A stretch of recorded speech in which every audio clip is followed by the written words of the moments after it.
Hare Krishna, Hare Krishna, Krishna Krishna,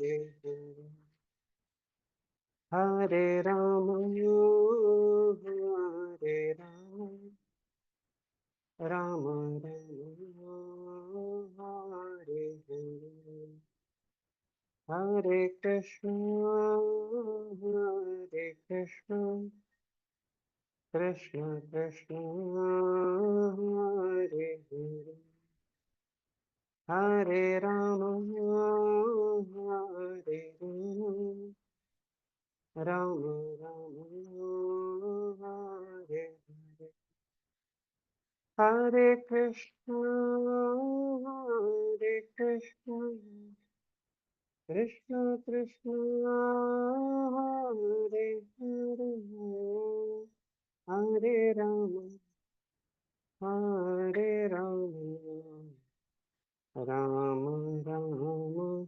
Hare Hare, Hare Krishna, Hare Krishna, Krishna Krishna, Hare Hare, Hare Rama, Hare Rama, Rama Rama, Hare Hare, Hare Krishna, Hare Krishna, Krishna Krishna, Hare Hare, Hare Rama,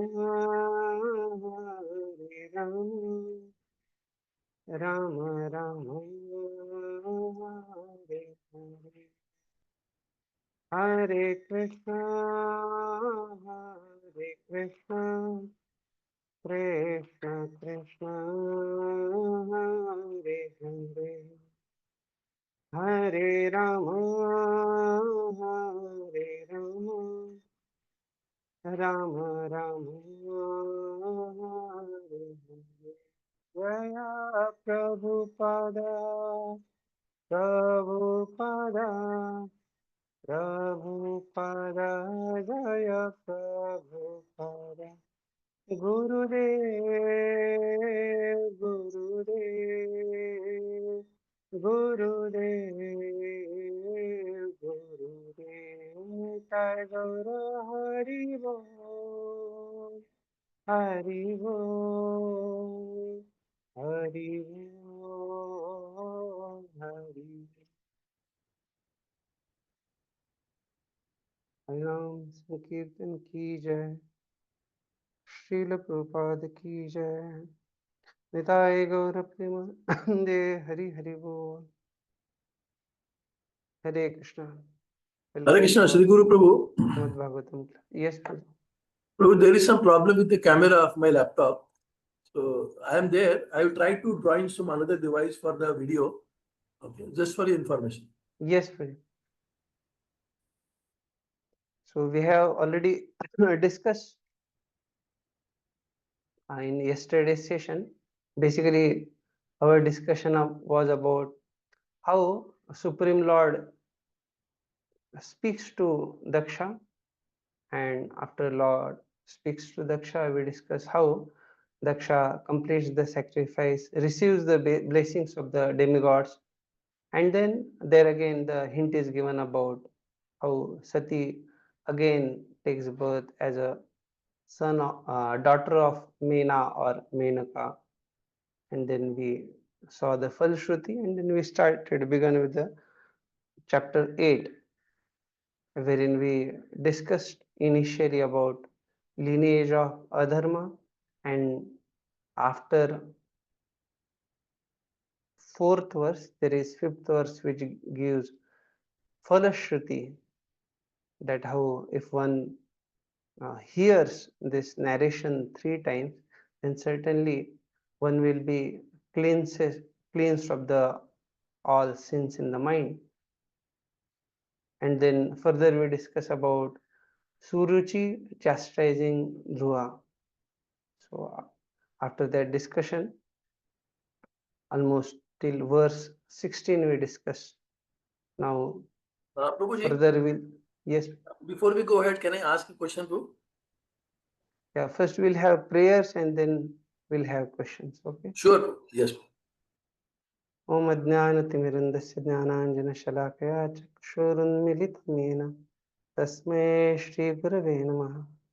श्रीचैतन्यमनोभीष्टं स्थापितं येन भूतले स्वयं रूपः कदा मह्यं ददाति स्वपदान्तिकं वन्देऽहं श्रीगुरुः श्रीयुतपदकमलं श्रीगुरून् वैष्णवांश्च श्रीरूपं सागरजातं सहगण रघुनाथान्वितं तं सजीवं साद्वैतं सावधूतं परिजनसहितं कृष्णचैतन्यदेवं श्रीराधाकृष्णपादान् सहगण ललिता श्रीविशाखान्वितांश्च नमो विष्णुपादाय कृष्णप्रेष्ठाय भूतले श्रीमते भक्तिवेदान्तस्वामिनिति नामिने नमस्ते सारस्वते देवे गौरवाणी प्रचारिणे निर्विशेषशून्यवादी पाश्चात्यदेशतारिणे नमो महावदन्याय कृष्णप्रेमप्रदायते कृष्णाय कृष्णचैतन्य नाम्ने गौरत्विषे नमः। हे कृष्ण करुणा सिंधु दीनबंधो जगत्पते गोपेश गोपिका कांत राधा कांत नमोस्तुते तप्त कांचन गौरांगे राधे वृंदावनेश्वरी वृषभानुसुते देवी प्रणमामि हरिप्रिये वाञ्छाकल्पतरुभ्यश्च कृपा सिन्धुभ्यैव च पतितानां पावनेभ्यो वैष्णवेभ्यो नमो नमः। मूकं करोति वाचालं पङ्गुं लङ्घायते गिरिं यत्कृपातमहं वन्दे श्रीगुरुं दीनतारिणं। जय श्रीकृष्ण चैतन्य प्रभु नित्यानन्द श्री अद्वैत गदाधर श्रीवासादि गौरभक्तवृन्द। हरे Krishna Krishna Krishna Hare Hare Hare Ram Ram Ram Hare Hare. Hare Krishna. Yes, Praji, you had some questions? Yeah. Thank you. So, so we see when this creation starts, Brahmaji creates and engages different type of devotees and people in procreations. And Yes, Praji. this, if there are men, they will get married to women, and women will get to men. So in that case, there is no consideration that we are from the same father, right? Because obviously it is in the initial phase, so I think that is not there, right? You are saying we discuss in relation with lineage of adharma. So, No. My question is not related to actually a particular shloka. My question is like, if you see in the present community, if there is a girl and a boy and they are supposed to get married, so they say that, that we should not belong to the same, ancestors like this. Gotra, yeah, right. No. But if you see when the creation started, there was no consideration because it was the order of Brahmaji like that, because they are coming from the same father, that sense, Brahmaji. Yeah, so basically, if you see Manu and Shatarupa, from them, all these various kinds of living entities came. If you read that description, so in that, even the sages, if you see how Akuti, Dehuti, Prasuti, the description, if you see, almost I think 13 or 13 they were given to this dharma, 13 daughters, and out of that one was this Murti. 13, not 13, I think 14 or 13? 13. I don't remember exact count, but let's say 13 were given to Dharma, and one of them was this Murti, and from them this birth of the Lord Nar Narayan happened. So earlier time it was not the case that okay, only one girl is given to one person. Even if you see how Daksha's daughters were also given when uh, 26 daughters were given to this moon god. I think 26 only. So number I don't remember exact, but then uh, one of them was Rohini. If you remember that pastime, how she was very dear to moon god, and that's how then Soma received the curse, because others they complained saying that he is partial to her and he is not uh, so much loving us compared to her that way. And that happened, he was given warning and all that. So the point I'm just trying to say, it is not that uh, Gotra considerations and all were not there, but then uh, when this progeny took place, then Brahmaji ensured that all these different varieties of living entities came. So from Brahmaji also, if you see how many sons came in yesterday's session, we discussed some, those who discuss about Rubus, Yati, uh, Hansa, and Aruni. All these, some of them, Sanak, Sanat, and all that, they were Naishtik Brahmacharis.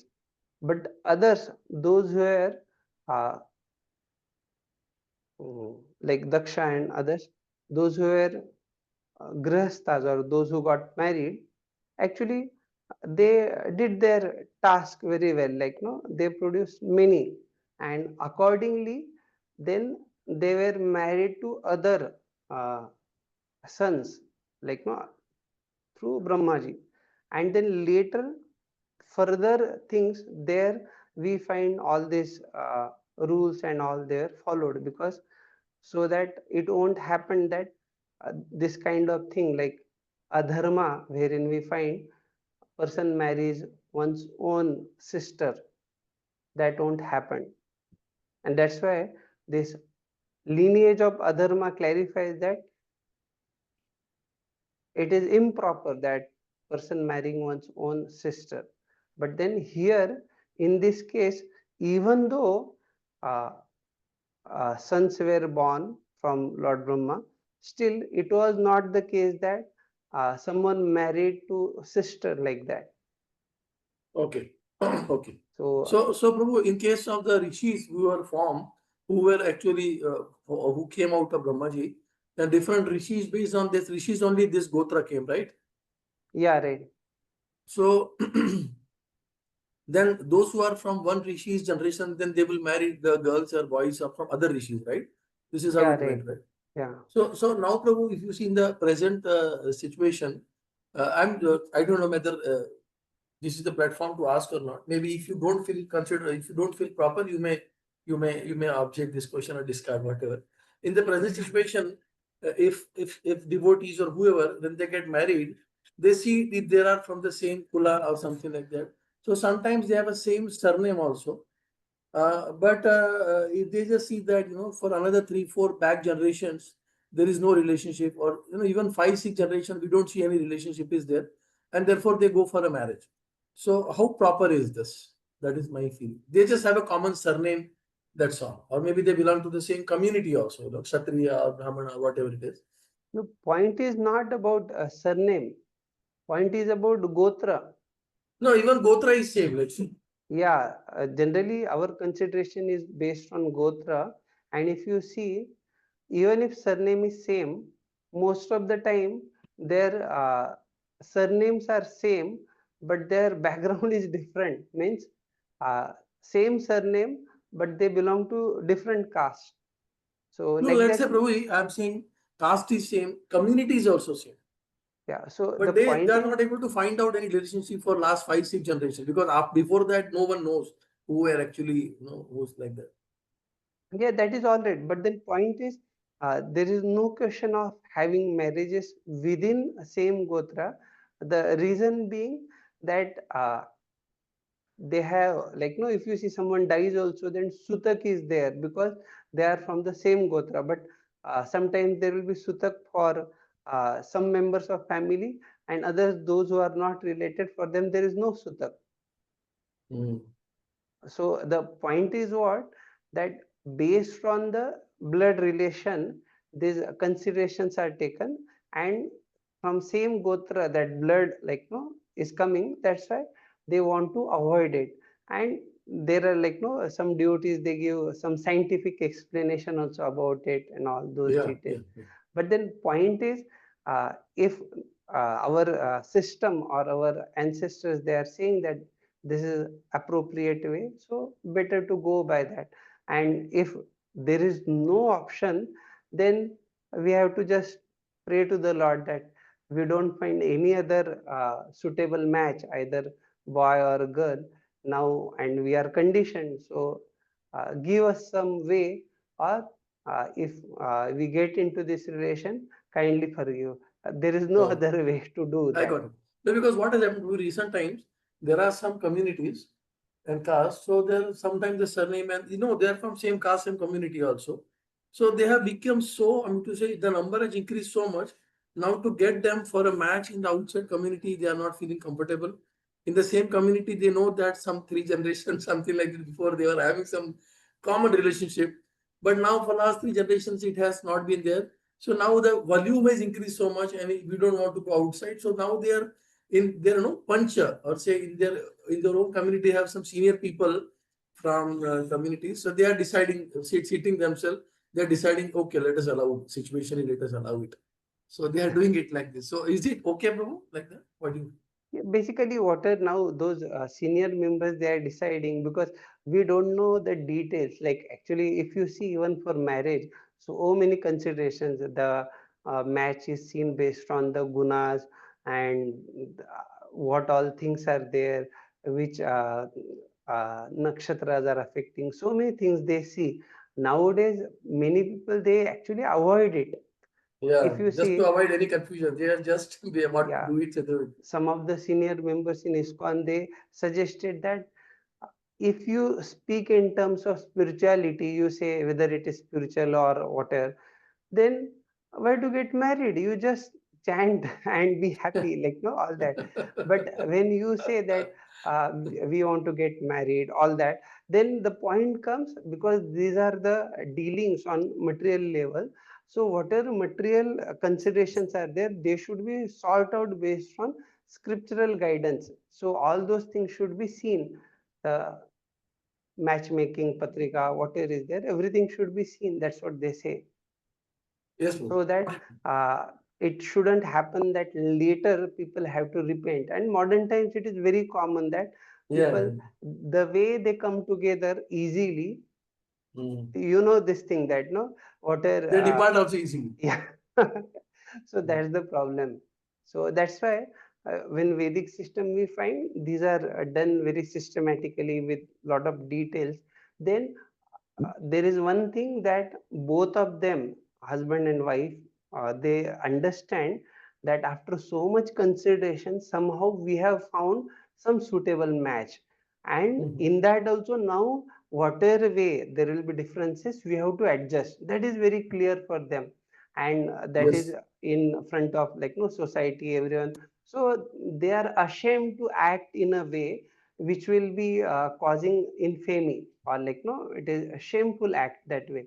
But if it Correct. happens, just okay, very simple, all right, no problem, this is also working, that is also working, and then they come together and then they depart also. So best is all these things are taken into consideration, and accordingly, because if there are blessings of the seniors, elders, then there are no issues. But what happens, those who are mature people, senior, elders, they will recommend that you go through proper process. Yes, correct. Noted. Yes, great. Thank you for all the guidance. Thank you. Correct. So we have finished till verse 16. Now we start with the verse 17. दीर्घं श्वसन्ति रुजिनस्य पारम् अपश्यति बालकम् आह बाला मामङ्गलं तात परेषु मंस्ता भुङ्क्ते जनो यत् परदुःखदस्तत्.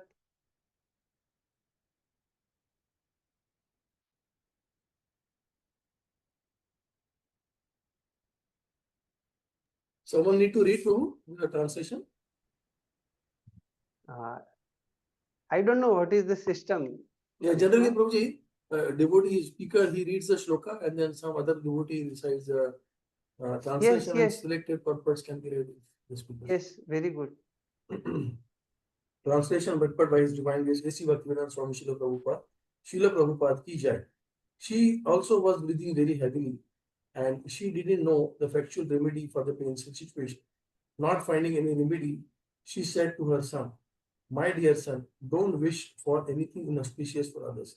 Anything which inflicts pain upon others suffers himself from that pain."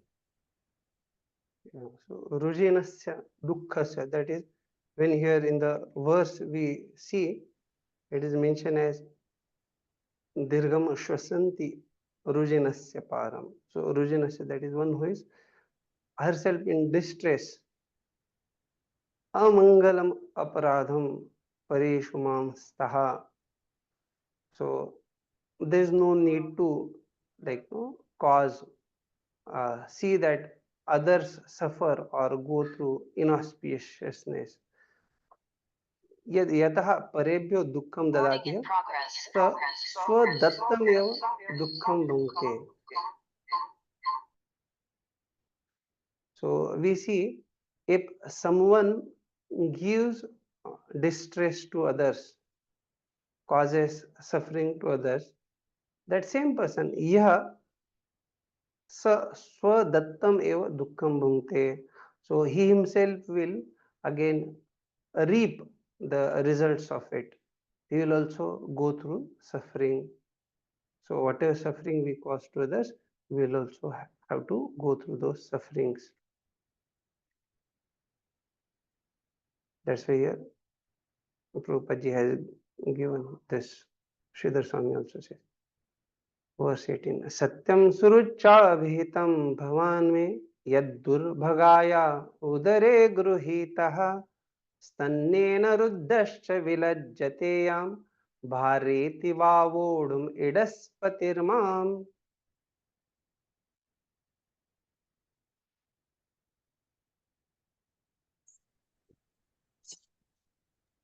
Yes, sir. Suniti said, "My dear boy." Suniti said, "My dear boy, whatever has been spoken by Suruchi is so, because the king, your father, does not consider me his wife, but even his maid servant. He feels ashamed to accept me. Therefore, it is a fact that you have taken birth from the womb of an unfortunate woman, and by being fed from the breast, you have grown up." This is what has happened. 1 minute, I have taken this 1 minute. I'll just get English one.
different.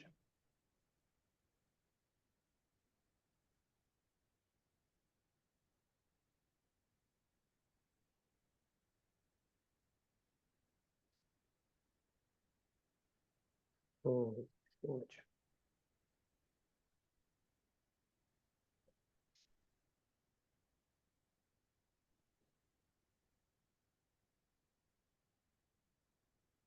Six 18. Satyam surucha vihitam bhavan में, that I think we have covered 19th one. 18 is also, you can take 19.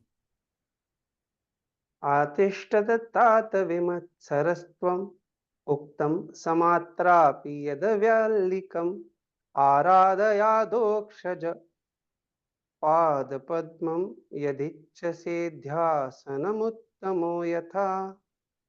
My dear boy, whatever has been spoken by Suruchi, your stepmother, although very harsh to hear, is factual. Therefore, if you desire at all to sit on the same throne as your stepbrother Uttama, then give up your envious attitude and immediately try to execute the instruction of your stepbrother. Without further delay, you must engage yourself in worshipping the lotus feet of the Supreme Personality of Godhead. So, verse 9. I think we have not discussed commentary. True, but this is very appreciable. What a mother, great mother. She's said, she's herself not envious and she is guiding the son not to become envious. So basically, if we see uh, verses, one minute, let me just check. Vishwanath Chakravarti Thakur, he speaks what is the mentality of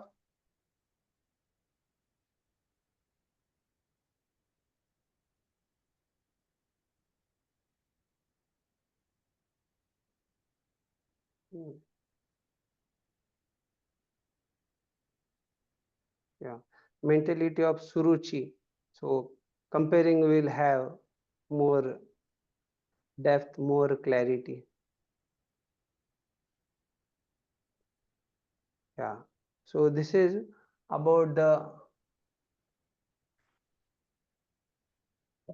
verse 13, wherein it is said, Purusham aradeti bhaktam manneyam radhya sanidham vastutah hari bhakteyam तम आत्मानं मम गर्भे साधयति संप्रत्य त्रिचतुरे पंचशैर्वा वृते मद गर्भे प्राप्ति साधने हरिम संतोष तम शीघ्रम म्रियस्व. So here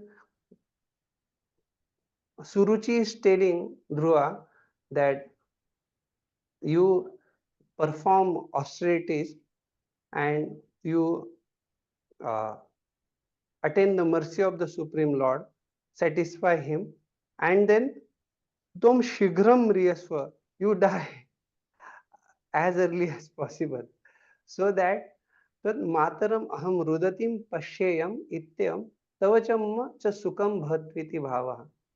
Seeing your mother cry, seeing that I'll have great happiness. So this is the mentality of Suruchi on one hand, and when we see, as you mentioned here, what is the mentality of Suniti. So a great difference we are able to see. Yes, what you are saying is very appropriate. That it is. That really give the also the literal meaning of the name of them also. Sorry. That Yeah, that as per justifies their name oh, also. yeah. Basically,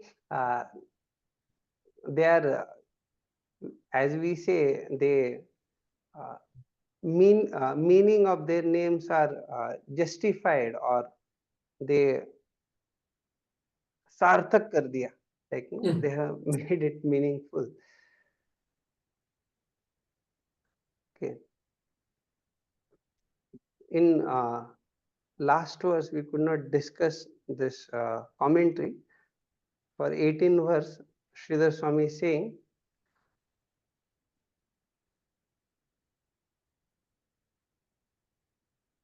दुर्भगया मया उदरे गृहीतः तस्या एव स्तन्नेन रुद्धश्च. I am unfortunate woman and I have maya udare gruhita. I have uh, accepted you in my womb and eva stannena ruddhacha. You have grown up by taking milk from my breast. Durbhagatvam evaha. So she is speaking about the misfortune.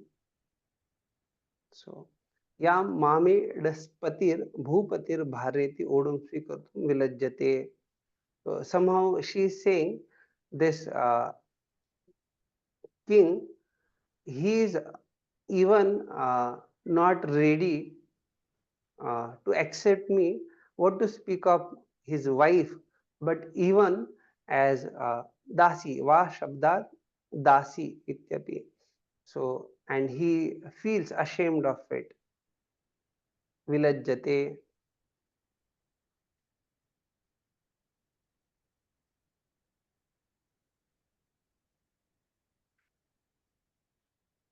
Purposes. The harsh words used by Suruchi to her stepson were true, because unless one is favored by the Supreme Personality Godhead, one cannot achieve any success in life.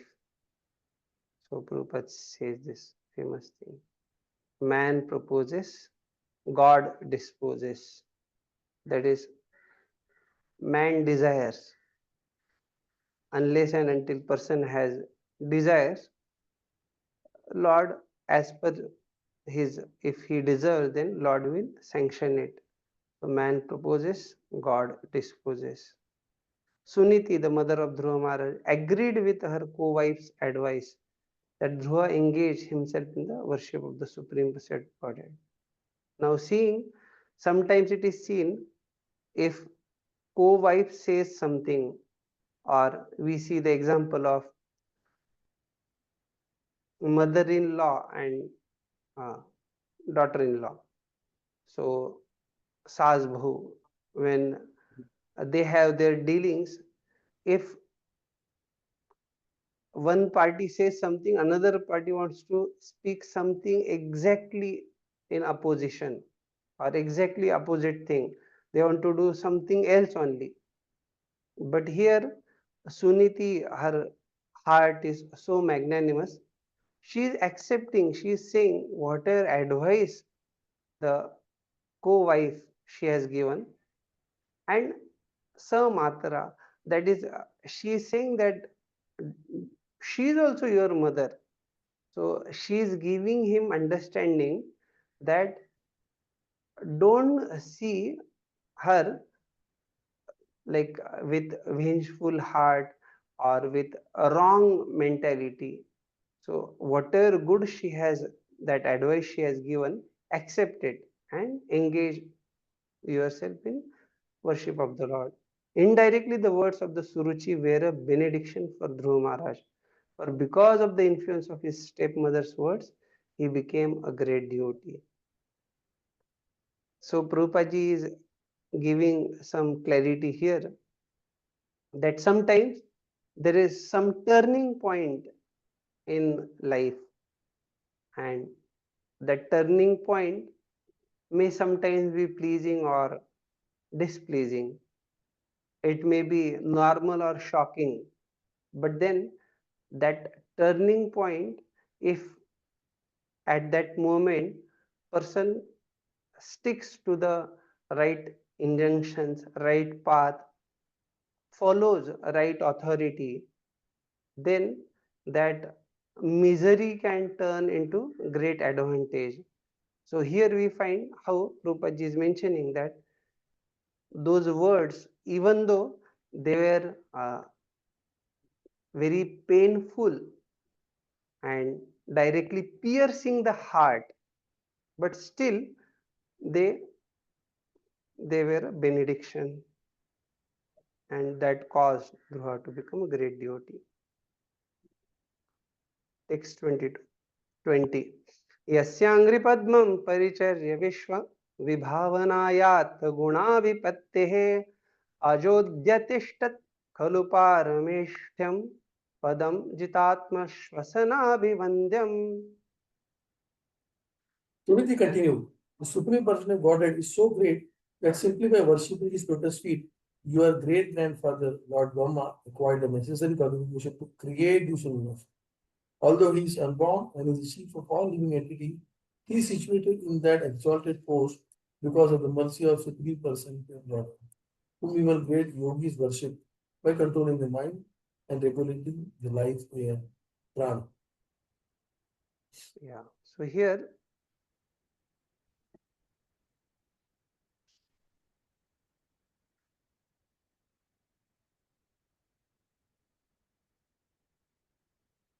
Vishwanath Chakravarti Thakur says, Nanu kim harim aradya tasya papiyasya garbam प्रवेक्षामीति तत्र सा वराकी खलुका तस्या किंकरः त्वत्पितेव वराको दिन बुद्धिस्त्वं ब्रह्मपदात् अपि उत्कृष्टं पदं प्राप्तुं पारयिष्यामि तदिदा शीघ्रं व्रज हरिं भजमा विषेद इत्यायस्यति चतुर्भिः. Yeah.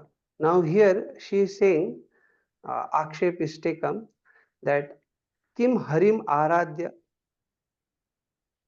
So Tasya Papyasya Garam Prashya. So there is, what is the problem for you in worshipping the Lord? And certainly you have taken your birth from Papyasya Garbam. Oh, sorry. This is a question raised by Dhruva Maharaj. Is it that by worshipping Supreme Personality of Godhead, I should enter into the womb of Tasyaha, that is Suruchi, who is Papiyasyaha Garbam, who is such a sinful lady. So he is asking, is it that do you want me to do that? He is questioning. So taking that akshep or question, then Suruchi is telling that how don't keep any envy towards her, that matra samata taya vimatrapi tvat vadam abhilashantyapi yaduktam at atishta kuru. So nahi haribhajanam kasyapi apriyamataha. So she is saying matra sama, that is samata, means she is also your mother, even though what is her desire? Tvat vadam avilashantyapi yadu. She is desiring harm, or she is not, here vadam directly means killing, but then we can take it like she wants to harm you. But then here mother is advising that yad uktam tat atishta kuru. Whatever she said, certainly you do that. And how? By this worshipping Supreme Personality of Godhead, Hari Bhajanam, it is kasyapi apriyamataha. It is nahi, means it is not at all unpleasing. So vimat saratasyaha dvesham parityaja. So whatever you have envy or jealousy towards her, you just parityaja, you give it up. मम रोदनम आजन्म विधात्रा ललाटे लिखितम एव. For me, ajanma, from my birth itself, to keep crying or having such kind of miserable situation is written by Vidhatra. It is my fortune, and that is there on my forehead, that this is going to happen. So tavatu sukam bhavatviti bhavaha. So how come you will get happiness? So at least uh, that is written on my forehead, but then you should become happy. That's what she is trying to say. At least tavatu sukham bhav. That is, you become happy.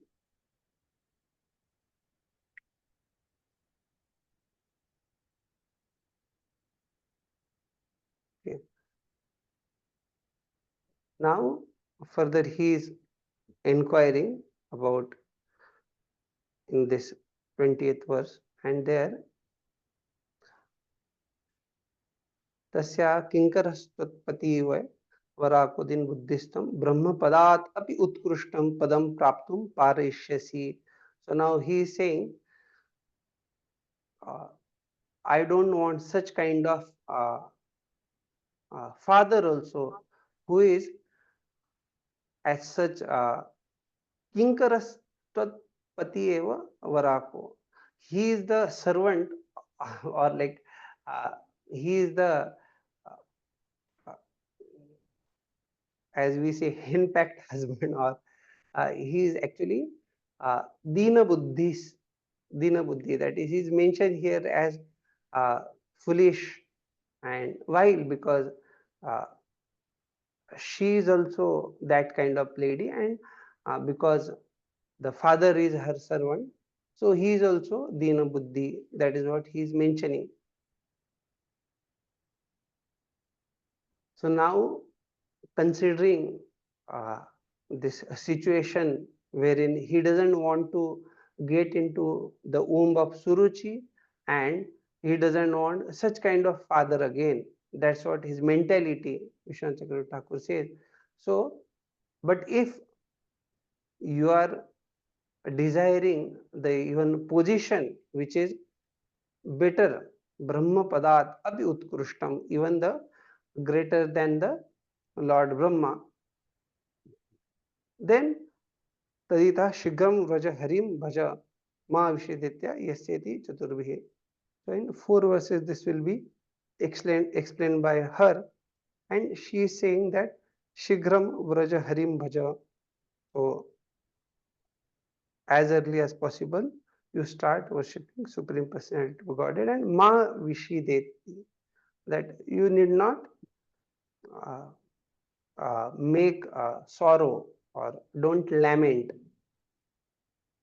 विश्वस्य विभावनाय पालनाय आता स्वीकृता गुणाभिपत्ति सत्वगुणाधिष्ठानम N तस्य. So for the sake of maintaining the world, universe, so Lord himself is accepting sattva gunadhishtanam adhishtanam. So he is accepting the position of controlling the sattva or sattva guna. For what? Vishwasya Palnaya, for maintaining the universe. And here it is mentioned how ena tasya jita atma shvasane vijita manah pranaihi yogibhir abhivandyam. So this yogibhi, these yogis, he is even worshipped by great yogis. Which kind of yogis are they? Jitatma Shvasane. So these yogis, they have actually controlled their minds. They have controlled their Shvasane, Atma Shvasane, even their pranas. So these are such kind of great yogis. Vijitamana Prane. So Atma is referred as Mana, and Shvasane, that is Prane. Jitatma Shvasane, that is Vijitamana Prane.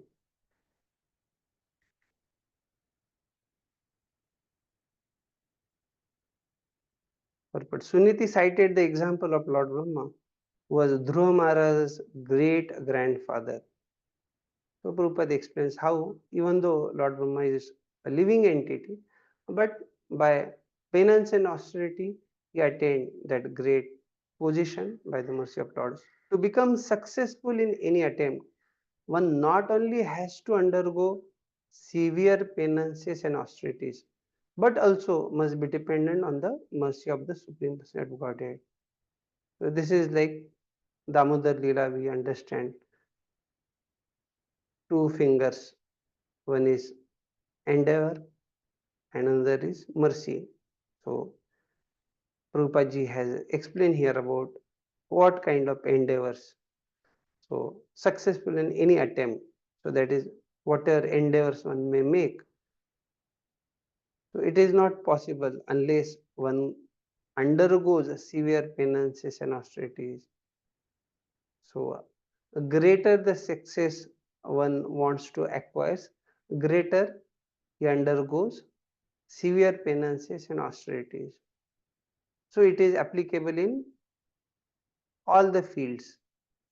So someone may say that how is it that those who are, let's say, working in IT field and someone who is working in farm, so that person is doing severe penances and austerities because there is heat and so many things, or person who is working in IT field, he is undergoing severe penances and austerities.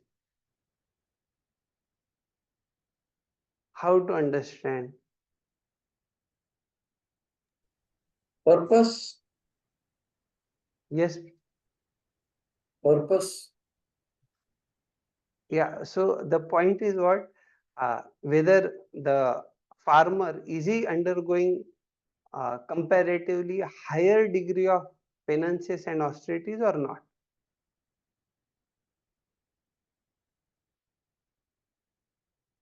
So he should receive higher level of success. That's what I'm trying to ask. Success could not always depend upon the hard work. There are many other factors. I think someone mentioned 5 factors are there. Here, Prabhupada is mentioning 2 factors. Yeah. So basically, as Proji mentioned about 5 factors, we have to understand it is not only on the gross level, even a subtle level also. The person who is working in IT field, that person also he is undergoing penances and austerities, but those penances and austerities are a subtle level. He is perspiring even in the AC room, AC atmosphere. Why? Because he is also undergoing penances and austerities. Now again, there are gradations, there are many other considerations, but then point is that it is mandatory that one undergoes severe penances and austerities. So either in present time or in the past, whatever, but without undergoing severe penances and austerities, there is no question that one will be able to attain the success. So that is part of endeavor. But someone receives the mercy of the Lord either due to the blessings of Vaishnavas or whatever reason, Agyat Sukruti. But then point is, when one receives the mercy of the Lord, then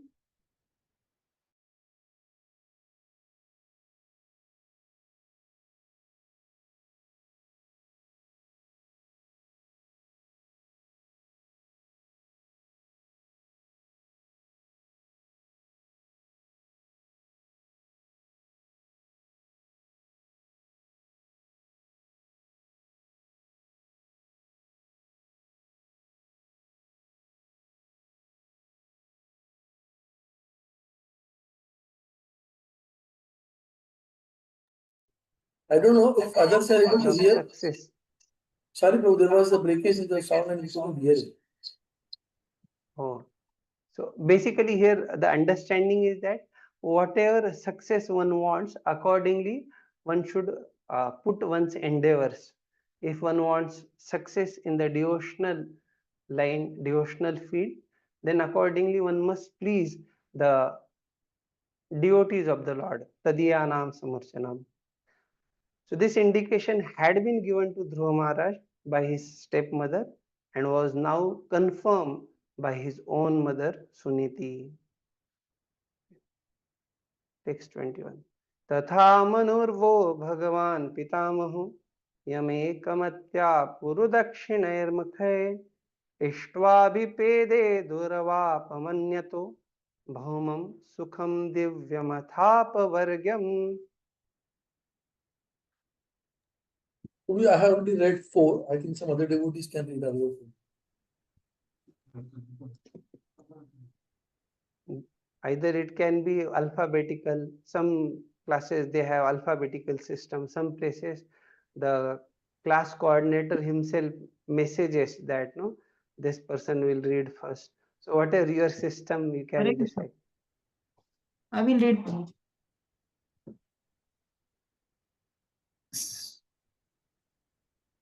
Suniti informed her son, your grandfather Swayambhu Manu executed great sacrifices with distribution of charity, and thereby with unflinching faith and devotion, he worshipped and satisfied the Supreme Personality of Godhead.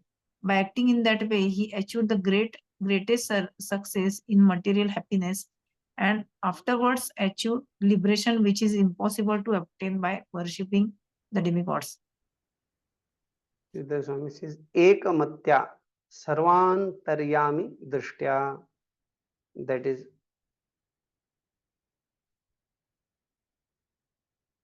he worshipped the Supreme Lord, like as his the witness within everyone's heart as antaryami drishti.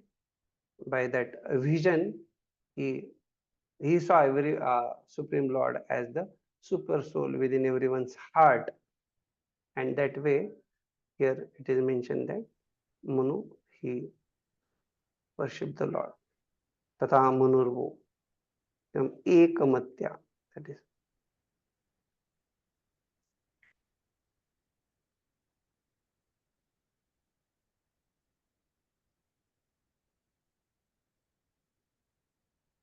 ekamatya ekagra buddhya. Vishwanath Chakravarti says that with pinpointed intelligence or one pointed attention.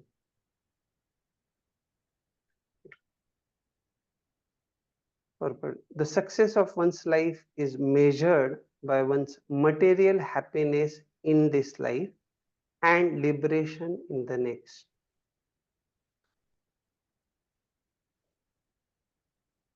So in general, it is said that best of both the worlds, that is, one has material happiness in this life and also he attains liberation.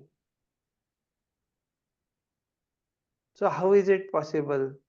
So Prabhupada says only by the grace of the Lord. The words ekamatya mean concentrating one's mind on the Lord without deviation. This process of undeviating worship of the Supreme Lord is also expressed in Bhagavad Gita as Ananya Bhak. Other source. So now when it is mentioned as that which is obtained from any other source. So what is that other source? Prabhupada explained that is demigods. So they had Manu, all these people, they have done it because they had a complete faith, undeviating, unflinching faith in the transcendental service of the Lord.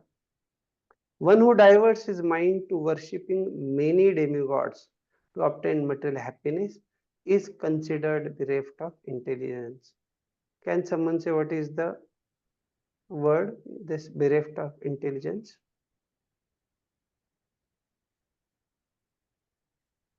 This is Ritagyana, Kamai Tai Tai Ritagyana. Kamai Tai Tai Ritagyana. If anyone wants even material happiness, he can worship the Supreme Lord without deviation. And persons who are desirous of liberation can also worship the Supreme Lord and achieve their goal of life. So what is this? This is akamaha sarva kamova moksha kama udaradhi. Text 1. Tameva vatsastraya bhrutya vatsalam mumukshubhirmrugya padabja paddatim अनन्य भावे निज धर्म भाविते मनस्यवस्थाप्य भजस्व पुरुषम.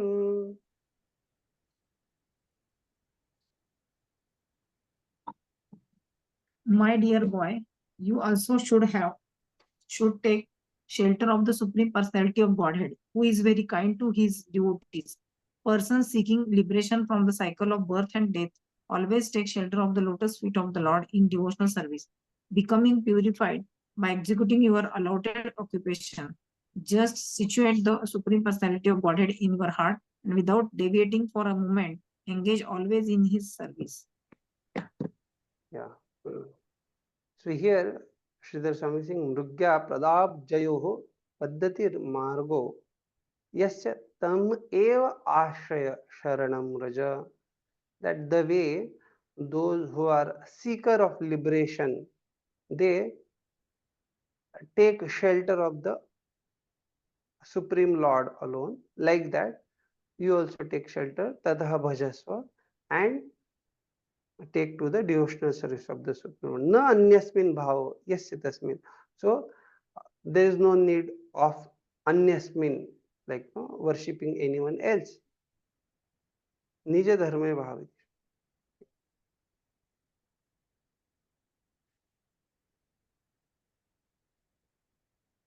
भृत्यवत्सलमिति मद मद्वित् मातृकोटितोपि त्वयि भृत्ते तस्य वात्सल्यम् उद्देश्य अतः दुःखगन्धम् अपि न प्राप्स्यसि इति भावः. So here Vishwanath Chakravarti Thakur says that how by taking shelter of the Supreme Lord you will get matru koti topi, that is madvid, similar to me. You will have you will have more love, or you will have more affection by the Supreme Lord than millions of mothers. Vatsalyam. And therefore अतः दुःख गंधम अपि न प्राप्स्यसि इति भाव. And you will not have even the dukkha gandha, even bit of misery. Why? Because if you receive such great affection from the Lord, then where is the question of undergoing even dukkha gandham, that is even the portion of suffering or bit of suffering. So what you have to do? So she is saying, Yam tvam ashrayishyasi tasya padabjayo paddhati margam eva mumukshubhir mrugyate. You, Yam, that is of the Supreme Personality of Godhead, tvam ashrayishyasi, if you take shelter of him, of his padabjayo, his lotus feet, and follow which paddhati or margam, the path that is trodden by or that is practiced by those who are mukshubhi, those who are seekers of liberation. Natu sa tayarapi sulabha iti bhavaha.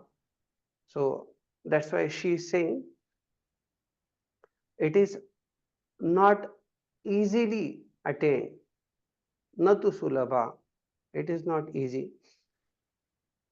So what needs to be done? So आश्रित्य च न अन्यस्मिन् भावः आसक्ति यस्य तादृशे मनसि पंचवार्षिकस्य ते कर्मान अधिकारात्. Now she is saying that certainly if you take shelter of the Supreme Lord, you should place Lord's lotus feet in your mind and let you have no other attachment. So she says that yes, now you worship the Supreme Lord. But then further it is mentioned that Panchavarshikasyate karman adhikarat. So because you are of 5 years age, You don't have adhikar for karma yoga. So निज धर्मे भक्ति धर्मे भाविते शोधिते मनसि purusham avastapya bhajasva. So what you do, you practice the path of bhakti yoga.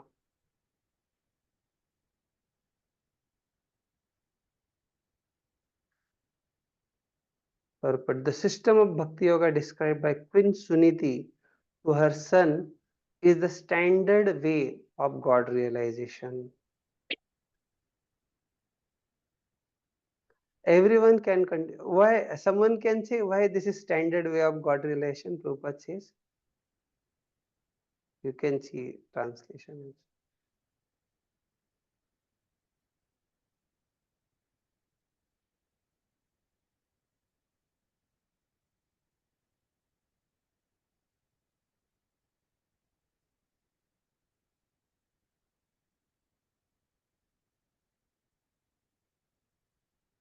So as you know, what are other examples you have studied in earlier part of Srimad Bhagavatam?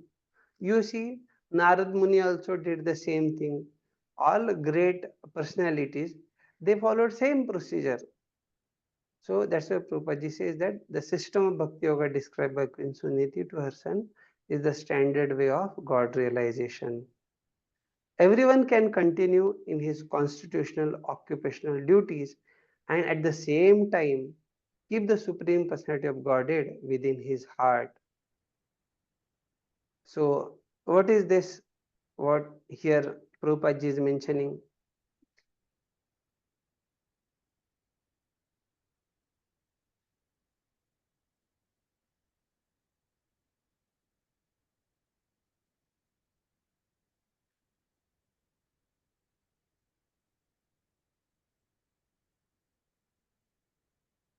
You are able to remember some famous verse of Lord Brahma.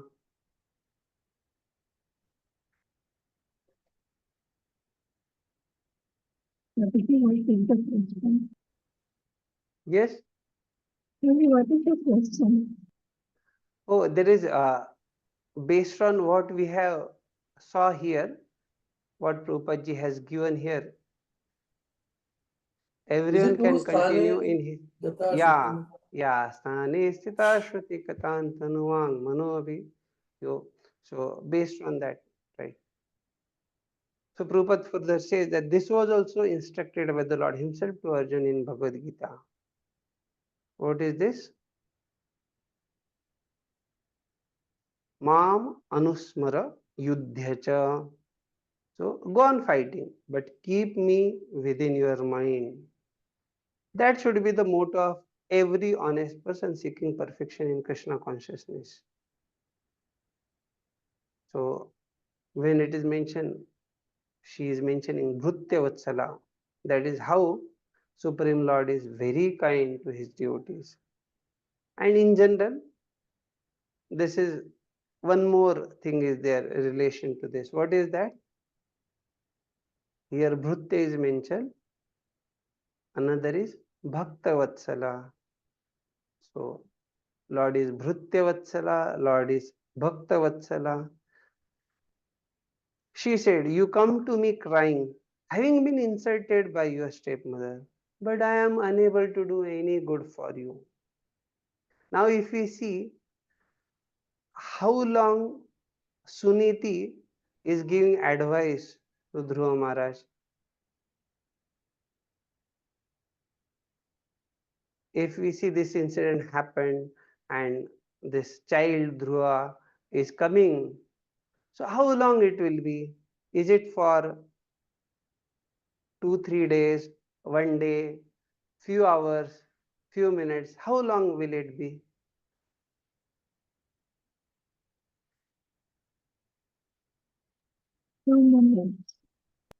Yeah. So that right way, right approach, right practice, right help of few minutes ensured that after 36,000 years, even Mother Suniti, she also boarded the plane for Vaikuntha. So This is how we have received such a great mercy in disciplic succession, and we are blessed by Srila Prabhupada that somehow we are helping other living entities to come to Krishna consciousness. We may not be so intense in our practices. Certainly, we should do our best. We should endeavor to intensify our devotional practices. But then, if someone like Dhruva Maharaj, like no, as Prabhupada also mentioned that if one of my disciple becomes pure devotee like Dhruva Maharaj, then I'll also go back from back to body. Obviously, Prabhupada is saying this out of his humility, and he is pure devotee. Point is, it is great learning for us that yes, if we endeavor in similar way, similar direction, and guide these pure principles, then we find the way Suniti also received such great mercy. Similarly, we will also be able to receive the mercy. But Krishna is so kind to his devotees that if you go to him, then the combined kindness of millions of mothers like me will be surpassed by his affectionate and tender dealings. So, this is the important thing. When everyone else fails to mitigate one's misery, Krishna is able to help the devotee. Any example you would like to share, which is striking example? Immediately you can say, yes, this is the case. When everyone else fails to mitigate one's misery, Krishna is able to help the devotee. Immediately you are able to say, this is. Parikshit Maharaj. Oh, very nice. We see how Draupadi, she went to her husbands, she went to everyone, almost she was trying her best. And not that the people to whom she went were eunuch or like they had no capability. So powerful personality like Bhishma. But then they are not able to mitigate her misery. But certainly Krishna helps. Queen Suniti also stressed that the process of approaching the Supreme Personality of Godhead is not easy, but is sought after by the great sages who are very advanced in spiritual realization. So she is saying how he is just 5 years old and it is not possible for him to purify himself by the way of karma kand. So can someone say why is it not possible? Why she is saying like this?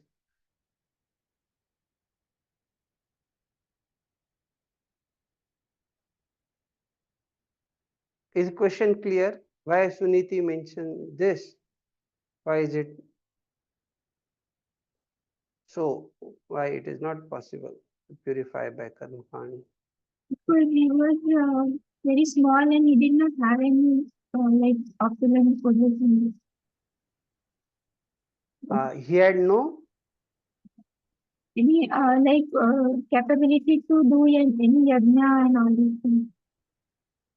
Yeah. So basically, as Mataji mentioned, that for this process of purification by the way of karma kand, it requires elaborate arrangements.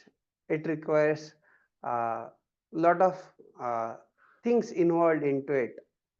So because he is just 5 years old, it is difficult for him to do all that. But then process of bhakti yoga, Prabhupada is mentioning, even a child less than 5 years old or anyone of any age can be purified. Means there is no age bar or no restriction on the path of Bhakti Yoga. But Karma Kand, certainly person should make necessary arrangements, and we understand if proper arrangements are not there, proper system is not there, what will happen? Just like we know the example of Indra Shatroho. So how even a recitation is not appropriate if recitation it is elongated, if the mantra recitation is improper, then one will receive opposite result. So this path of karmakanda, it really requires a great precision. But here on the path of bhakti yoga,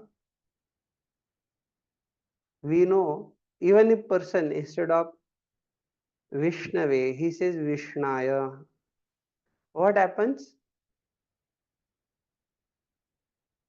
Lord is Bhaktavatsala. He takes the intention. Just like there is Narayanaya.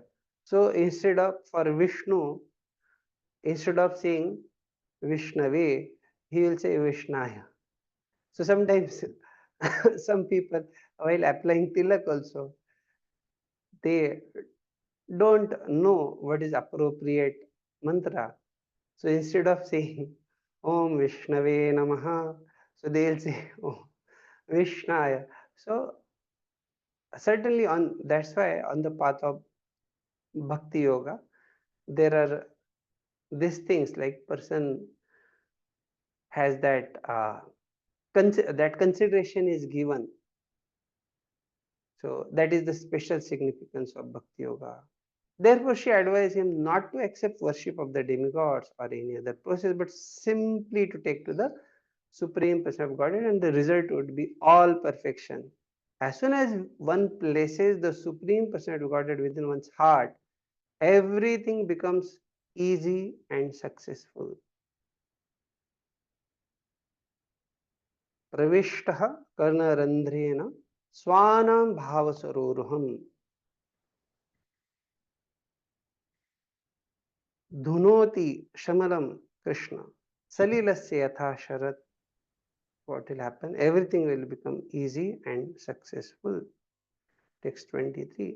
नान्यं तथा पद्मपलाशलोचनात् दुःखच्छिदं ते मृगयामि कञ्चन यो मृग्यते हस्तगृहीत पद्मया श्रियेतरैरंग विमृग्यमाणया.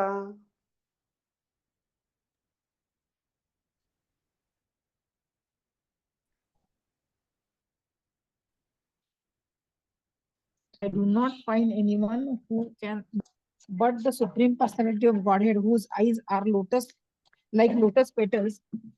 Many demigods, such as Lord Brahma, seek the pleasure of the goddess of fortune. But the goddess of fortune herself, with a lotus flower in her hand, is always ready to render service to the Supreme Lord. तमेव इत्यनेन सूचितं सर्वोत्तमत्वं प्रपञ्चेति न अन्यमिति. So when it is mentioned and tameva, what it indicates is that sarvottamatvam, that is the supremely best. No anyam, so there is no other. Hastena gruhitam deepavat padmayaya. So by her hand, she is holding deepavat padmayaya. So she is holding the lotus, which is like a deepavat. That is, it is like a lamp. Itare Brahmadibhi. When it is mentioned here, Shriyetarair Ang Vimrugyamanaya. So this Itarair, it refers to Brahmadibhi, Lord Brahma and others. So even though a verse we don't find Lord Brahma mentioned, but then Prabhupada has given in translation here many demigods such as Lord Brahma. So that is Sridhar Swami has mentioned that ether air refers to Brahmadibhi.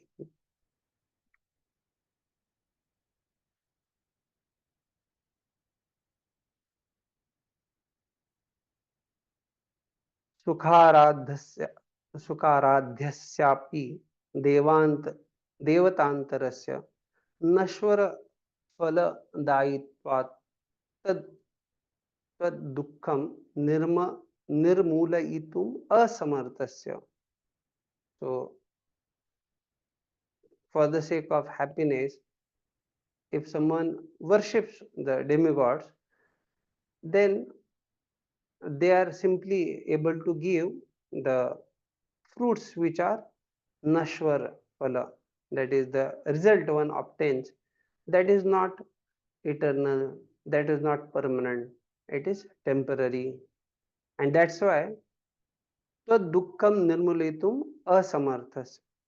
So why to worship such personalities, those who cannot remove or eradicate your misery?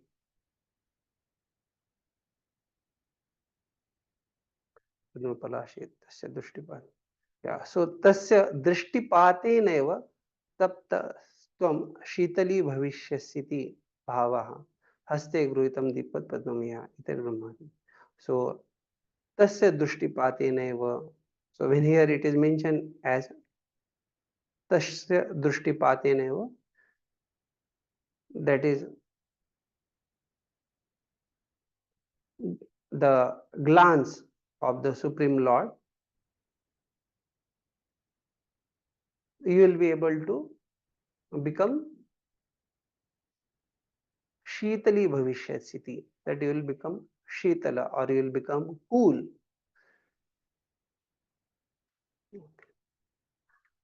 Suniti pointed out herewith that benediction received from the Supreme Personality of Godhead and that received from the demigods are not on equal level. So as it is mentioned here that even such demigod, they are seeking the mercy of goddess of fortune, who actually is seeking pleasure from the Supreme Lord. So ultimately the actual pleasure or actual mercy one can receive is directly from the Supreme Personality Godhead. So even if you want to attain opulences which Lakshmi ji awards, so instead of approaching to demigods or to others, it is best you approach Supreme Personality of Godhead. Foolish persons say that no matter whom one worships, one will get the same result. But actually that is not a fact. So Prabhupada says how these benedictions received from the demigods are all temporary and are meant for the less intelligent. So what is the status of demigod, that also he has mentioned. Permanent benediction is spiritual benediction, since the spirit soul is eternal. So one should seek the benediction at appropriate level. That is, one should seek the benediction at the level of soul platform or on the platform of eternity. That is what is mentioned here. Further, it is mentioned that how persons who have lost their intelligence, we saw earlier also this. So they go to demigods. Material opulences are controlled by the Supreme Personality of Godhead through his different potencies and specifically the goddess of fortune. So in general, we speak about this, that those who are after goddess of fortune, for them goddess of fortune is, what is her name? Someone would like to say?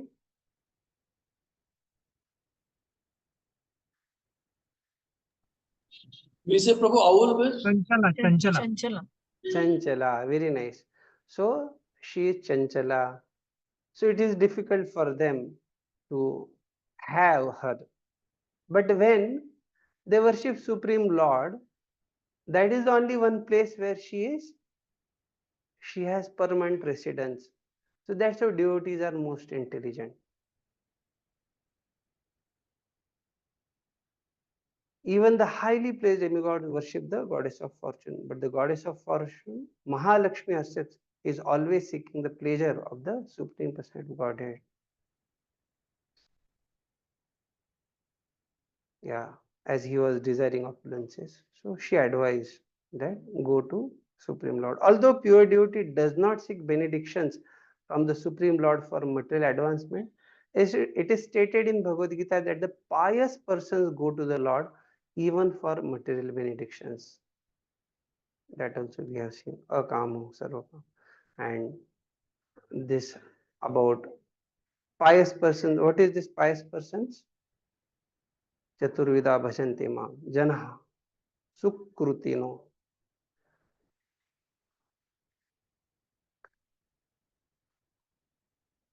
Unless one is raised to the spiritual platform, it is not possible for him to completely transcend all material contamination. So, what is this platform, spiritual platform that is spoken?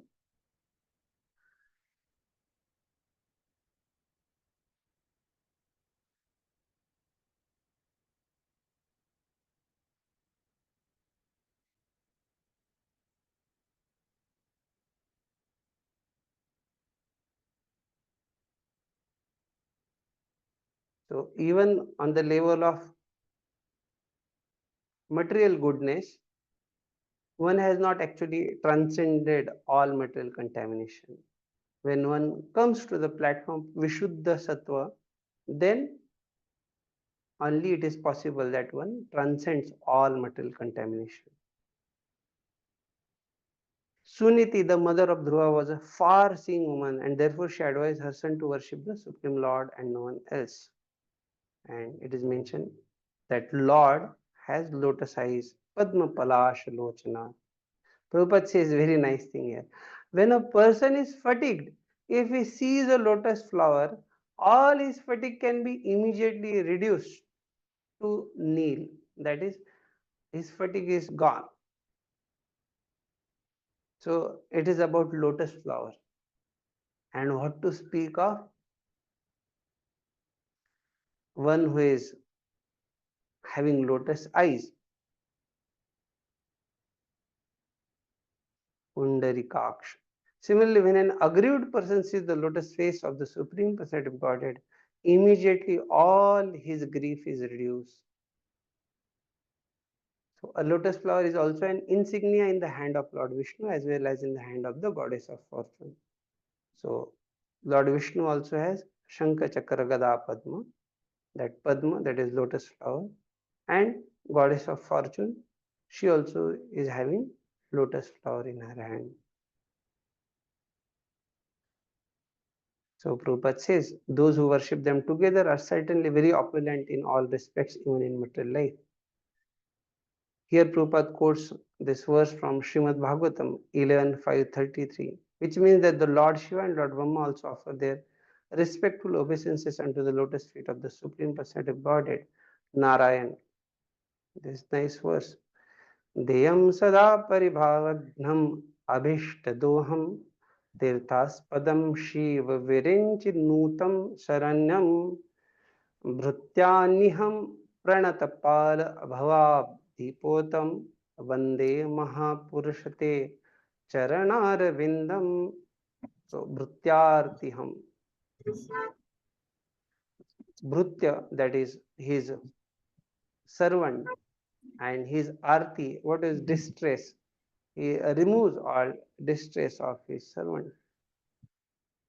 Prandapal Bhavabdi. Okay. Text 24. Maitri Uvacha Evam Sanjalpitam Matuhu Akarnyarthagamam Vachaha Sanniyamyatmanatmanam Nishchakarama Pituhu Purat. The great sage Maitreya continued, the instruction of Dhruva Maharaja's mother Suniti was actually meant for fulfilling his desired objective. Therefore, after deliberate consideration and with intelligence and fixed determination, he left his father's house. So till now we have discussed about how Suniti was guiding Dhruva Maharaj to take shelter of the Supreme Personality of Godhead, and she even told him, don't take shelter of any other demigod. Now the we find here Dhruva is leaving the house, and now he will, on the way he will meet Narad Muni. Narad Muni will give him instructions. He will test him. So Prabhupada in purpose gives clarity that actually why Narad Muni is speaking these verses, because he is testing the disciple. And even he says how whatever process your mother has given, that is very difficult to practice. What to speak of you, you are a child. But even great mystic yogis, they practice for he even says life after life, and still they fail. So no need to try this. So what is the way? It one can, by appropriate endeavors and having a right attitude, one will be able to surpass miseries. That's what he speaks to him. And there he gives philosophy by which Dhruva will be able to appreciate uh, from another perspective. But then further, Dhruva Maharaj says that actually this is okay for a Brahmana, not for me, for a Kshatriya like me. That's what the discussion happens. So we'll see from here how Dhruva Maharaj is leaving. Sridhar Swami says, Sanjal Pitam Vilapam. So she was crying. Tataha Arthasya Agama Yasmat Prabhutam Akarna. So then he actually leaves the house of his father. That is given.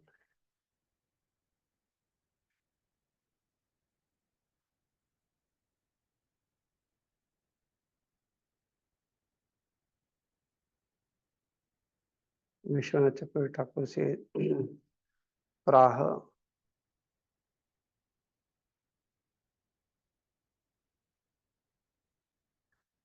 The word is not clear.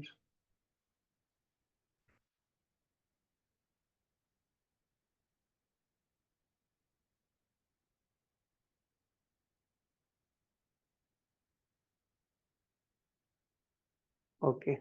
Here the word that is in the commentary, Praha, Swa and Tam is there. What in between it is not clear.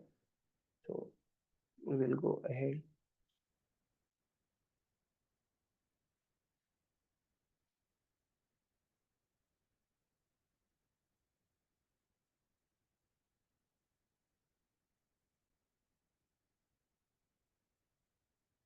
But both the mother and the son were lamenting.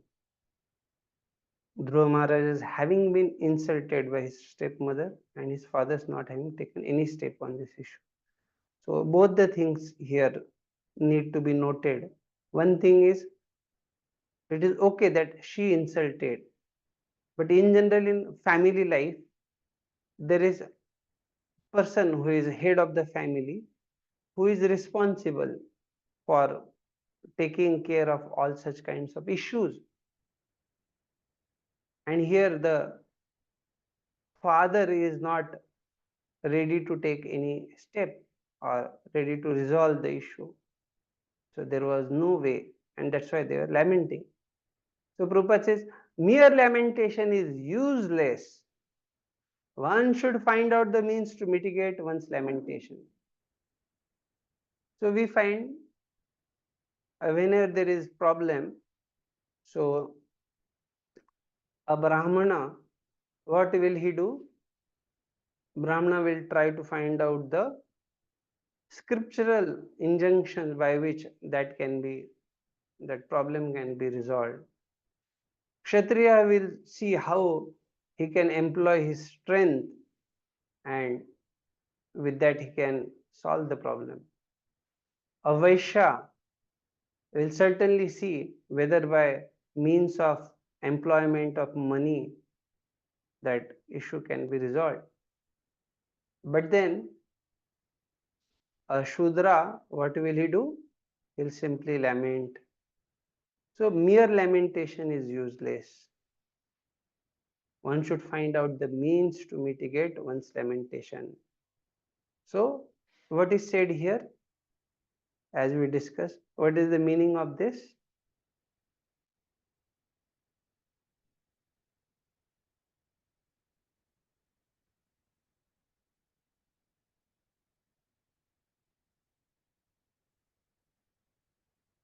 So Prabhupada is saying one should not remain on the platform of being Shudra. One should raise oneself. So one should find out the means. And that's why Dvija refers to those who are Vaishyas, Kshatriyas and Brahmanas. That is, they are twice born. They can be twice born. But for Shudra, there is no question of undergoing such Upanayan ceremony. Thus, both mother and son decided to take shelter of the Lord's lotus feet because that is the only solution to all material problems.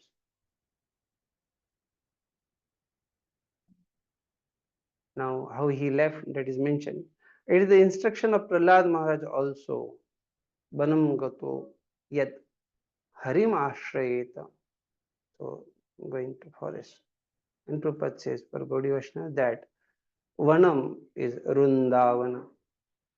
And if one takes shelter of Vrindavan under Vrindavaneshwari, Srimati Radharani, certainly all the problems of his life are solved very easily. Next 25. नारदस्तद उपाकर्ण्य ज्ञात्वा तस्य चिकीर्षितं स्पृष्ट्वा मूर्धन्यघग्नेन पाणिना प्राह विस्मितः.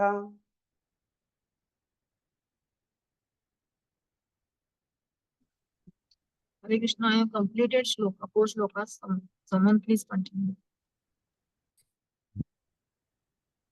The great sage Narada overheard this news, and understanding all the activities of Dhruva Maharaj, he was struck with wonder. He approached Dhruva and touching the boy's head with his all virtuous hands, he spoke as follows. No commentary. But when Dhruva Maharaj was talking with his mother Suniti of all the incidents that had taken place in the palace, Narada was not present. So that was there between them only. But then question comes, how you understood? Answer is Narada is Trikaladnya. He understand past, present and future. That is just like a super soul or supreme personality Godhead. And that's why he came to hell.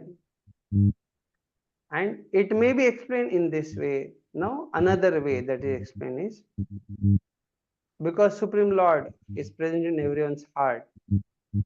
And when Lord understands that living entity is serious about entering devotional service, he sends his representative. So, in this way, that is, Narad Muni was sent by the Supreme Lord to Dhruva Maharaj. This is explained in the Chaitanya Charitamrita. Guru Krishna Prasade Paya Bhakti Lata Bija. By the grace of spiritual master and Krishna, one can enter into devotional service. Yes, Rishi Kumar. So this example of Dhruva Maharaj is many times quoted by Sri Srimad Gaur Govind Swami Maharaj in his conversation when he says how to find Guru.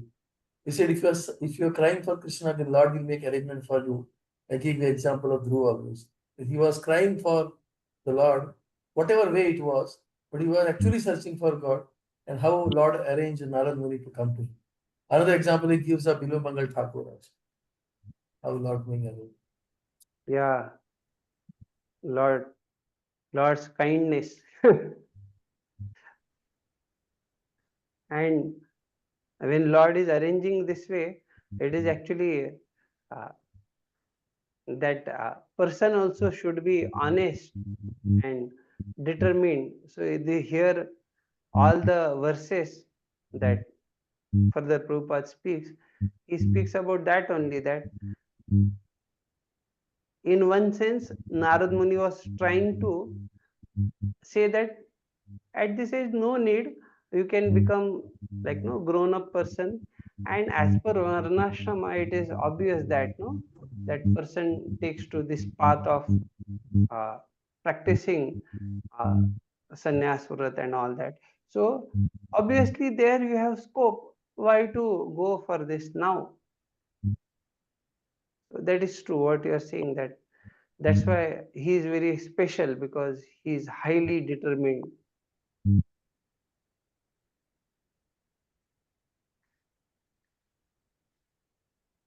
Last Prabhupada says that because of Dhruva Maharaj's determination, Krishna, the super soul, immediately sent his representative Narada to initiate him.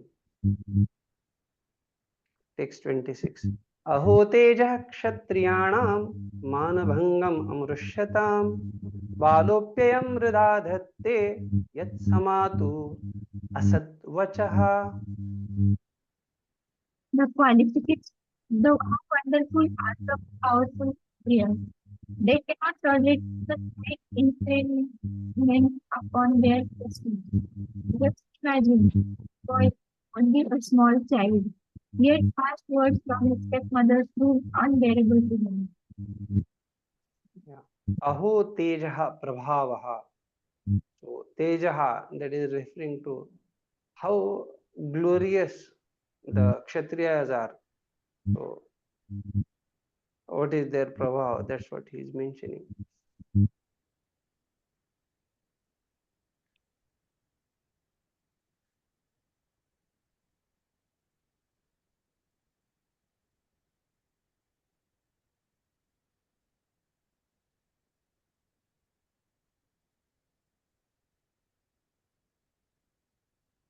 But the qualifications of the Kshatriyas are described in Bhagavad Gita. Two important qualifications are to have a sense of prestige and not to flee from battle. So, what is this sense of prestige?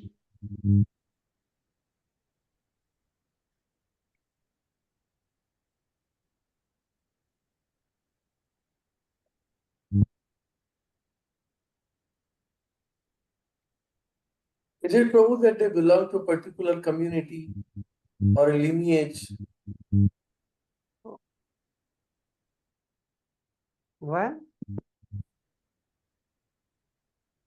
They have the sense of prestige because they are the kings and the rulers. Yeah. So when Prabhupada says that sense of prestige means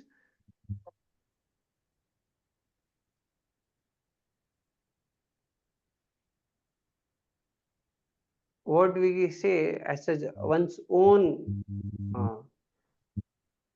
like they are very much conscious about their image. They won't spoil image for the sake of just like if we see the example of this Arjun.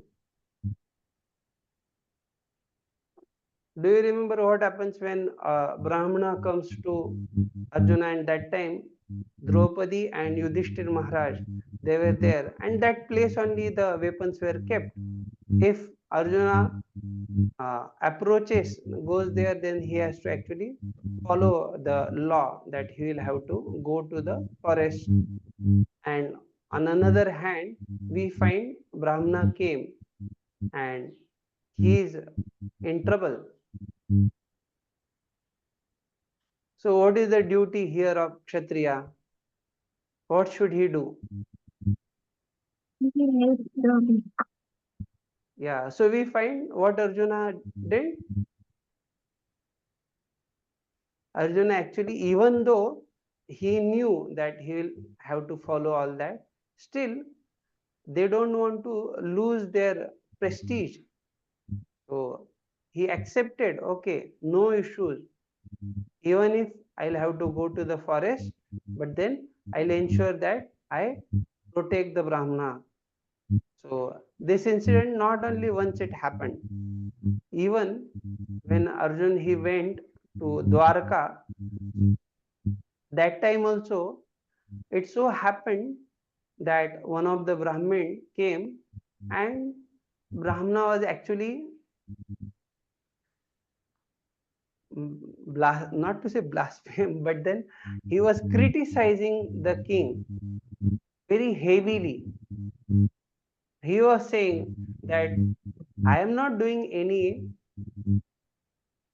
activity uh, which is irreligious.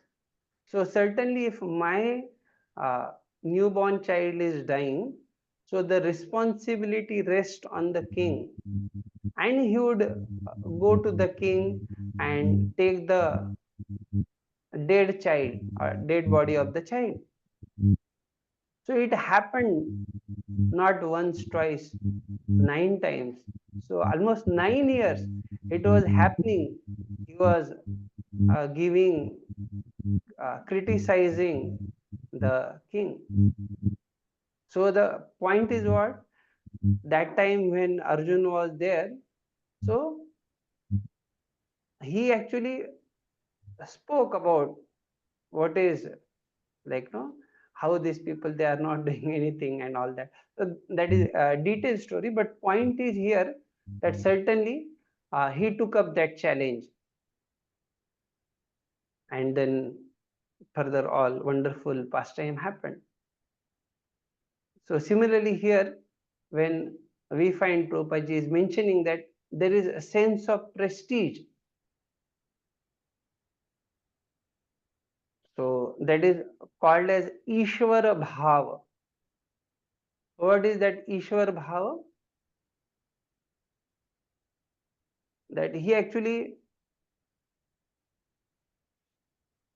takes control, because Kshatriya means he's acting as a controller. So with that Ishvara Bhava, and another is about they don't run away from the battle. So here Prabhupada has mentioned that not to flee from battle. So both that sense of prestige and not to flee from battle, important qualification.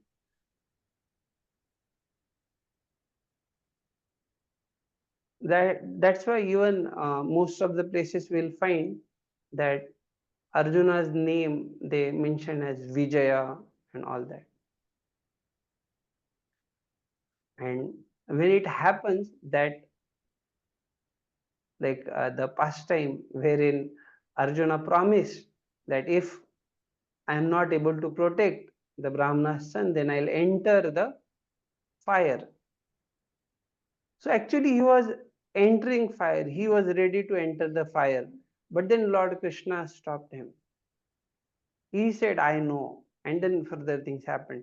So the point is that sense of prestige is so strong, that is like Kshatriya means, that's why when it is mentioned here that how wonderful are the powerful Kshatriya. So why they are wonderful? Because that prestige, a sense of prestige is very strong, and we find Arjuna never ran away from battle, and such kind of Kshatriyas very exemplary.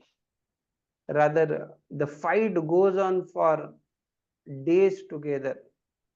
We have example of Bhishma and Parshuram, example of Bhima and Jarasan, and there can be many wonderful examples. But then point is what?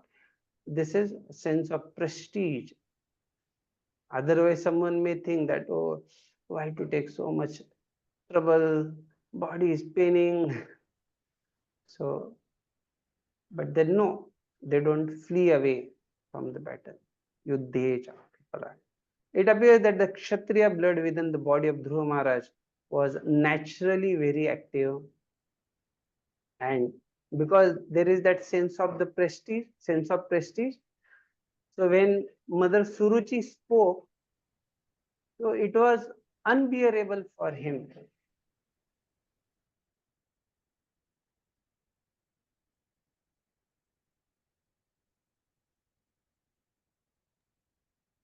So he was not able to actually tolerate it. And that's why Prabhupada says that that was naturally very active. If the Brahminical, Kshatriya or Vaishya culture is maintained in family, naturally the sons and grandsons inherit the spirit of the particular class. So this is a very important thing Prabhupada ji has mentioned here.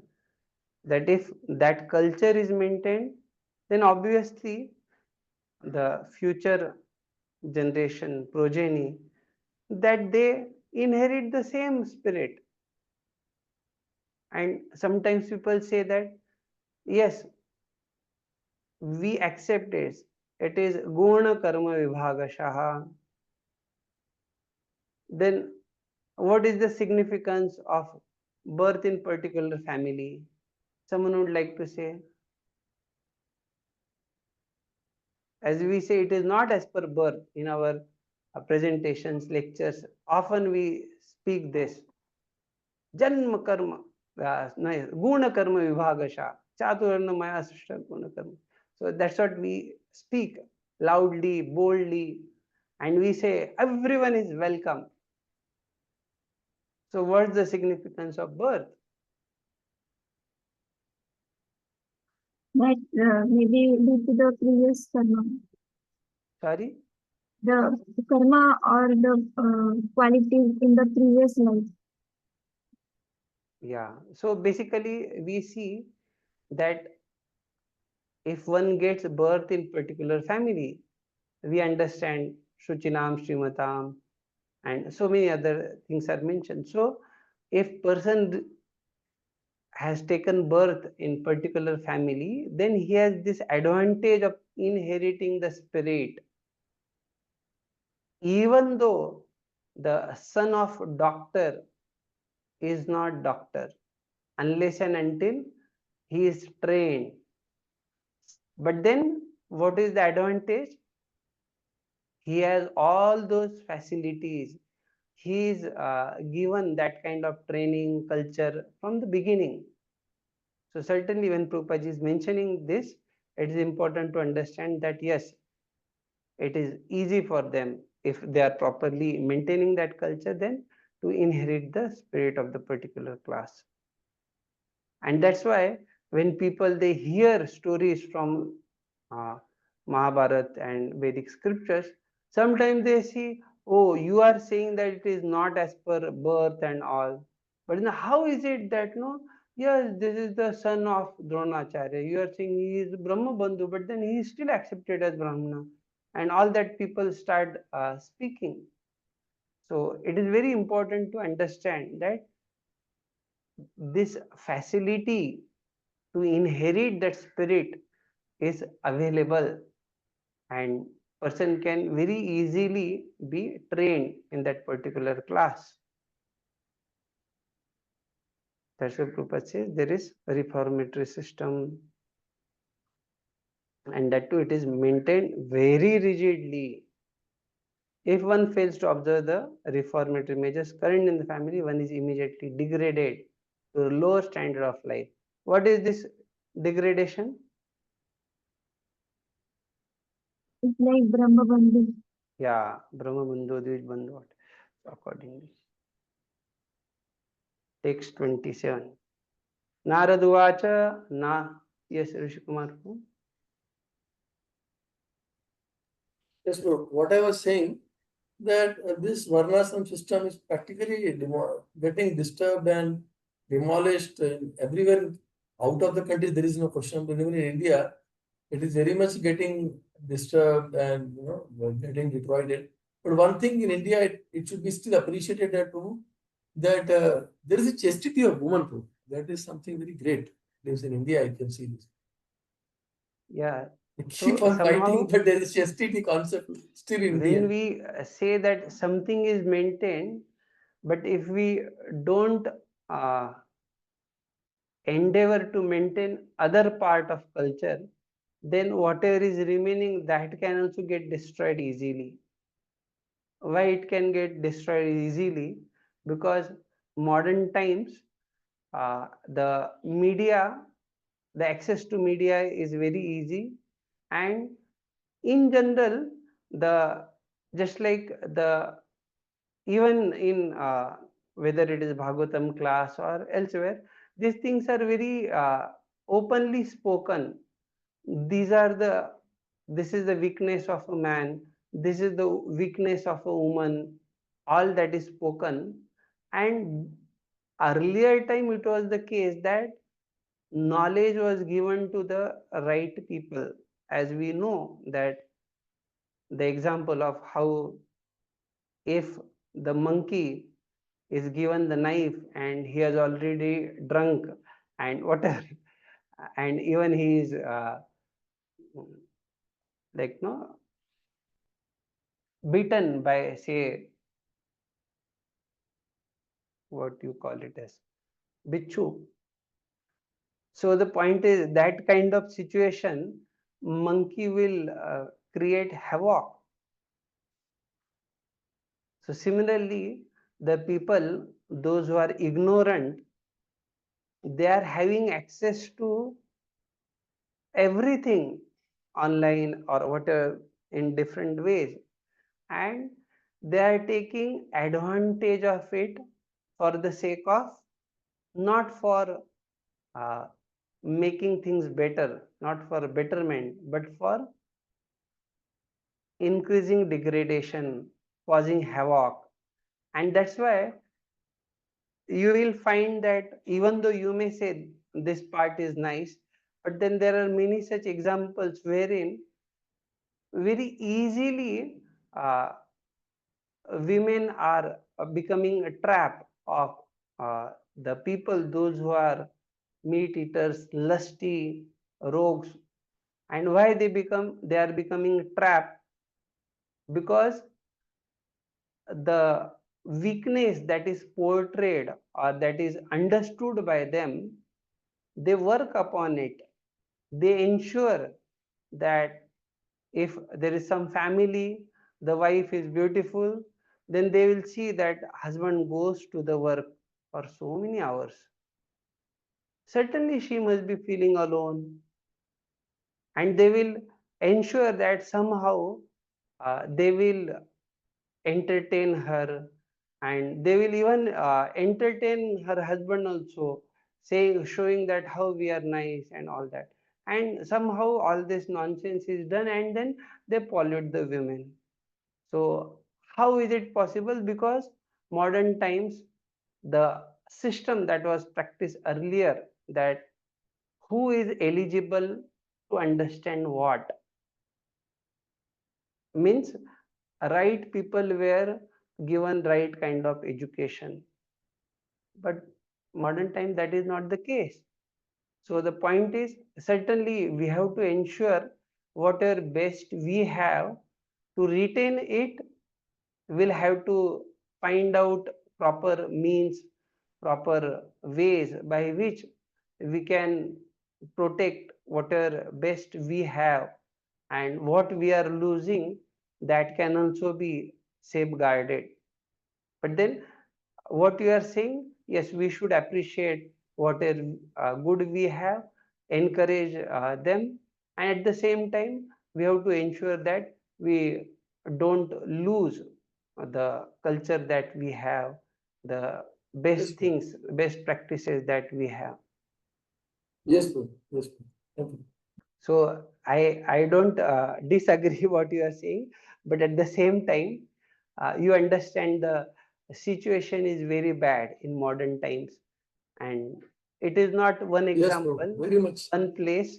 Yeah. Even the president of the best modern times, modern country like America, he is also found uh, doing some nonsense, and then like you understand all this. So the point is, if that is the case at such a high level, then what to speak of ordinary people? So that's why we Yes. have to be cautious. So should we take one more verse, or we'll Stop here. If it is one verse, Prabhu, we can take. Yeah. Okay. नारदुवाच नाधुनाप्यवमानं ते सम्मानं वापि पुत्रक लक्षयामः कुमारस्य सक्तस्य क्रीडादिषु.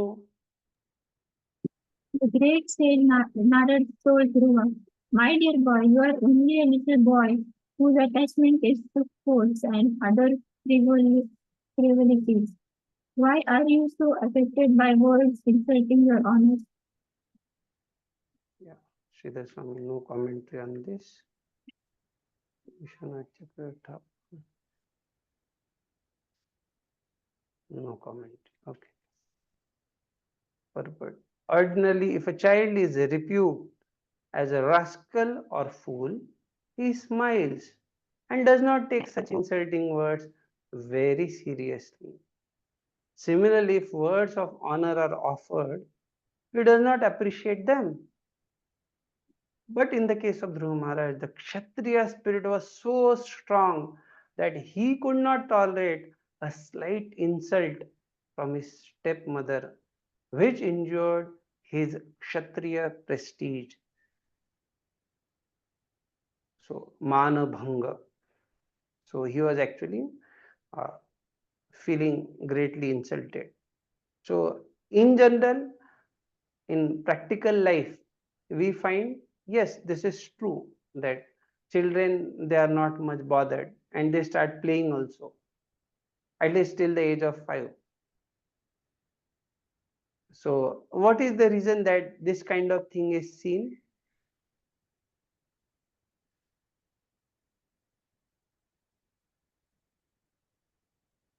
Why they don't take it much seriously?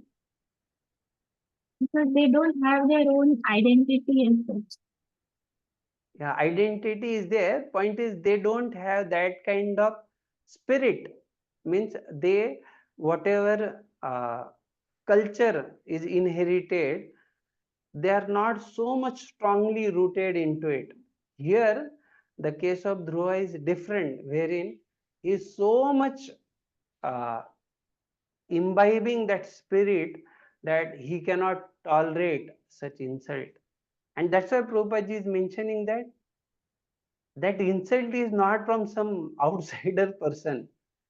And for him, he was like, in one sense, he was not able to discriminate, differentiate between Matu and Vimatu, or like no mother and stepmother.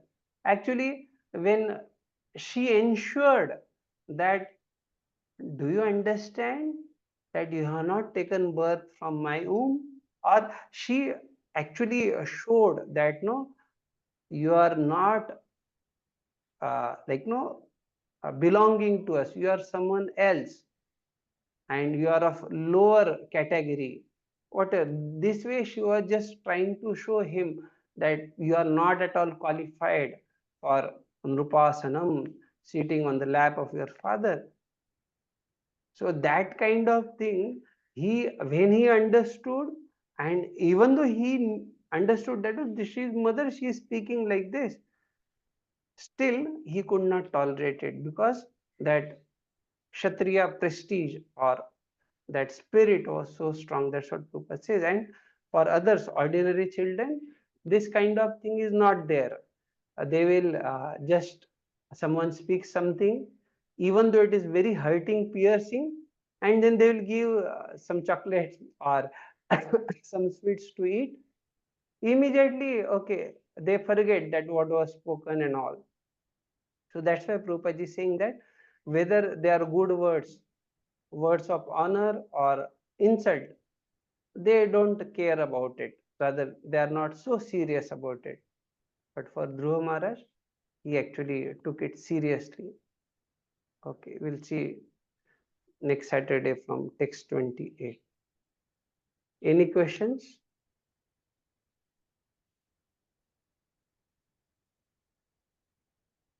Okay, thank you very much. Srila Prabhupada ki jai. Shrimad Bhagavatam की जय. वांछा कल्पतरुभ्यश्च कृपा सिन्धुभ्येव च पतितानां पावनेभ्यो वैष्णवेभ्यो नमो नमः. अनंत कोटि वैष्णव वृंद की जय. Srila Prabhupada ki jai, Nitai Gaur Premanandi. Thank you very much. Thank you very much, Hare Nigu Krishna. Prabhu. It was very nice. Thank you. Hare पुढच्या सेशन वर